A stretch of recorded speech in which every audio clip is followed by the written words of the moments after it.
Ang pagtatalaga sa mga panganay na lalaki. Ikalabintatlong kabanata. Sinabi ng Panginoon kay Moises, "Italaga niyo sa akin ang lahat ng panganay na lalaki ng mga Israelita, at ang panganay ng lahat ng hayop." Pagkatapos sinabi ni Moises sa mga tao, "Alalahanin ninyo ang araw na ito, ang araw na inilabas kayo sa Ehipto mula sa pagkaalipin, sapagkat inilabas kayo ng Panginoon sa pamamagitan ng kanyang kapangyarihan. Huwag kayong kakain ng tinapay na may pampaalsa. Alalahanin ninyo ang araw na ito ng buwan ng Abib, ang araw na inilabas kayo sa Ehipto. Dapat nyo itong ipagdiwang kapag dinala na kayo ng Panginoon sa lupain ng mga Kananeo, Heteo, Amoreo, Hibeo at mga Jebuseo. Ito ang lupaing ipinangako niya sa inyong mga ninuno na ibibigay sa inyo. Maganda at masaganang lupain na ito. Sa panahon ng pagdiriwang ninyo, kakain kayo ng tinapay na walang pampaalsa sa loob ng 7 araw. At sa ika-7 araw ninyo sisimulang idaos ang pista para sa Panginoon. Huwag na huwag kayong kakain ng tinapay na may pampaalsa sa loob ng 7 araw. At wala dapat makikitang pampaalsa sa inyo o kahit saan sa lugar ninyo. Sa panahon ng pagdiriwang ninyo, ipaliwanag ninyo sa inyong mga anak na ginagawa ninyo ito para ipagdiwang ang ginawa ng Panginoon nang inilabas niya kayo sa Ehipto.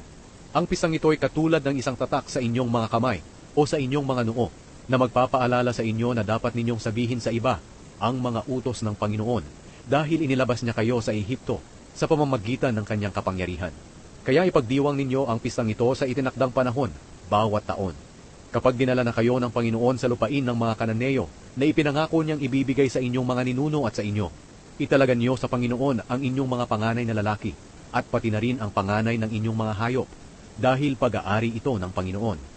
Maaaring tubusin sa Panginoon ang mga panganay ng mga asno sa pamamagitan ng pagpapalit nito ng tupa.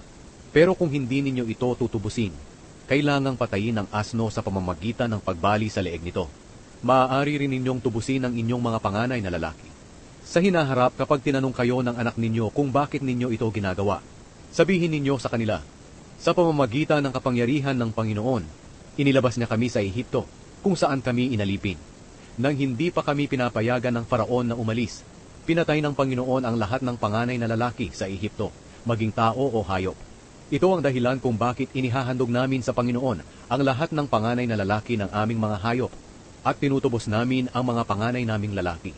Ang seremonyang ito ay tulad ng tatak sa inyong mga kamay o sa inyong mga noo na magpapaalala sa inyo nang inilabas kayo ng Panginoon sa Ehipto sa pamamagitan ng kanyang kapangyarihan." Ang pagtawid ng mga Israelita sa Dagat na Pula. Nang pinaalis na ng Faraon ang mga Israelita, hindi sila pinadaan ng Diyos sa daang papunta sa lupain ng mga Filisteo, kahit na iyon ang pinakamalapit na daan. Sapagkat sinabi ng Diyos, kung may labanang haharapin ng mga Israelita, baka magbago ang isip nila at bumalik sila sa Ehipto. Kaya pinaliko sila ng Diyos sa disyerto papunta sa Dagat na Pula. Armado ang mga Israelita para sa labanan nang lisanin nila ang Ehipto. Dinala ni Moises ang mga buto ni Jose, ayon sa ipinanumpa noon ni Jose na gagawin ng mga Israelita. Sinabi noon ni Jose, "Siguradong palalayain kayo ng Diyos. Kapag nangyari na iyon, dalhin ninyo ang mga buto ko sa pag-alis ninyo sa lugar na ito." Pag-alis nila sa Sukot, nagkampo sila sa Etam, sa dulo ng disyerto. Kapag araw, ginagabayan sila ng Panginoon sa pamamagitan ng makapal na ulap, at kapag gabi ay ginagabayan sila sa pamamagitan ng naglalagablab na haliging apoy na nagbibigay sa kanila ng liwanag para makapaglakbay sila araw man o gabi. Nangunguna sa kanila ang makapal na ulap kapag araw at ang naglalagablab na haliging apoy kapag gabi.